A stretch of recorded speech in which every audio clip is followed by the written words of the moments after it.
मला एक असं जाणून घ्यायचंय की इतके वर्ष आता गेली 3-4 वर्ष तुम्ही लावणी नृत्य किंवा तुम्ही प्रत्येक डान्स फॉर्म करता आता असं काही राहिलेलं नाहीये. याच्यात बरीचशी गाणी आहेत की जी नाही ह्या गाण्यावर हिंदवी पाटील यांनीच नाचलं पाहिजे आणि तोच डान्स आम्हाला आवडतो. अशा अनेक वन्स मोर तुम्हाला येत असतील, तर आता अशा कोणत्या वन्स मोर आहेत ज्या त्या गाण्यांना येतात? वाजले की बारा सगळ्यात जास्त फेमस जे स्टेजवरती माझं गाणं झालं. वाजले की बारा, त्यानंतर 10 नंबरचं सरकार, अटक करा पुण्यात, ते झालं. त्यानंतर बायकोने उपवास धरला. मी अशी बरीच जुनी गाणी म्हणजे काठीने घुंगडं असेल किंवा आता ह्या वर्षी ढगाला लागली कळ, हे गाणं मी घेतलं.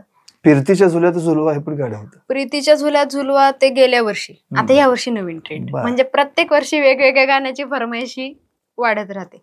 आणि जसं मी गेल्या वर्षी तुम्हाला सांगितलं होतं की कोलकात्यामध्ये जे डॉक्टरांवरती, त्या लेडी डॉक्टरवरती रेप झाला होता, ती थीम बसवली होती मी नवरात्रीत गेल्या वर्षी. ह्या वर्षी नवरात्रीत हुंडाबळी ही थीम आहे. तर मी प्रत्येक वर्षी काही ना काही नवीन आणते नवरात्रीमध्ये, की मग ते स्त्रियांसोबत होणारा अत्याचार असेल किंवा स्त्रिया कशा पद्धतीने लढू शकतात हे सांगणं असेल.